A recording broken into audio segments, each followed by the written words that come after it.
Hier, à l'occasion des questions au gouvernement, la minorité présidentielle et le gouvernement, manifestement revenus d'une réalité alternative, ont jugé bon de vanter la réussite de leur politique de réforme et de leur sérieux budgétaire.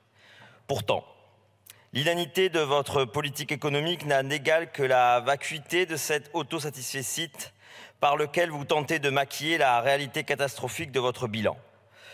Face au réel, vos mensonges s'écrasent contre un mur vers lequel vous foncez tête baissée, celui d'une dette abyssale que vous avez aggravée dans des proportions inédites. Plus de 600 milliards en 6 ans. Plus que Nicolas Sarkozy, plus que François Hollande, plus que nos voisins pourtant frappés eux aussi par la crise sanitaire. Que dire également de l'autre bien triste record que vous détenez désormais, celui du pire déficit commercial de notre histoire, 164 milliards d'euros l'an passé. À l'image de l'orchestre du Titanic continuant de jouer en plein naufrage, notre président Mozart de la Finance et ses ministres musiciens tentent de masquer par la litanie de leurs éléments de langage le bruit assourdissant du fracas de notre économie et de nos finances publiques. Non, Monsieur le Ministre, avoir à ce point dégradé nos finances publiques ne devrait pas être un motif d'autocongratulation. Contraint de devoir donner sans cesse de nouveaux gages à ces agences, vous en êtes rendu de facto à un état de quasi-tutelle puisque, selon leur bon vouloir, dépendent en réalité les taux actuels auxquels nous endettons et donc la soutenabilité de notre dette.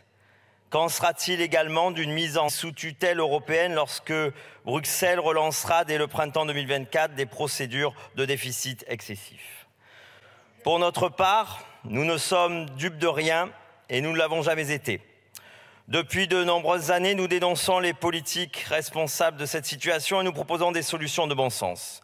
Nous avons ainsi été les premiers à soulever le scandale des obligations indexées sur l'inflation qui ruine nos finances publiques, grâce notamment au travail de notre collègue Kevin Mauvieux.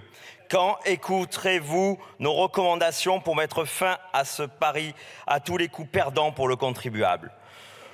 Nous avons été aussi les premiers, et depuis longtemps, à dénoncer le coût exorbitant de la prise en charge de notre système de santé des clandestins, à commencer par l'AME que notre collègue Véronique Louwagie dénonce à son tour dans son rapport. Ainsi, en 2022, ce coût pour l'État, mais aussi pour l'assurance maladie, aurait atteint près de 1,7 milliard d'euros. Quand mettrez-vous fin à cette gabegie et quand lutterez-vous contre cette immigration qui nous coûte tant ? Quand exécuterez-vous vraiment les OQTF pour lesquels vous refusez d'ailleurs de publier les chiffres d'exécution récents?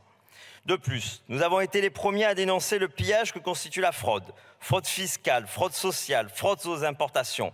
Des dizaines de milliards d'euros que vous auriez pu récupérer depuis 6 ans.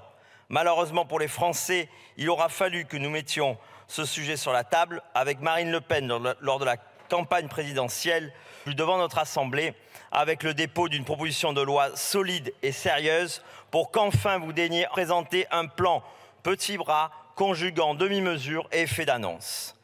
Quand vous déciderez-vous alors à aller chercher sérieusement ces milliards dans les poches des fraudeurs plutôt que dans celles des contribuables?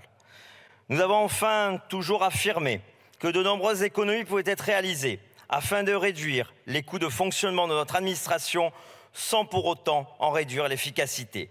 Quand réaliserez-vous un audit complet de toutes ces agences administratives, de tous ces comités Théodule, parfois inutiles, parfois en doublon?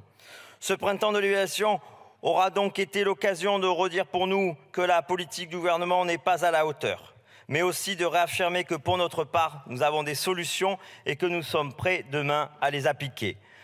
Monsieur le ministre, notre Assemblée n'est pas une agence de notation, mais si je devais conclure cette évaluation par une note, votre copie ne pourrait espérer rien de mieux que quelques points pour l'encre et le papier gaspillés. Je vous remercie.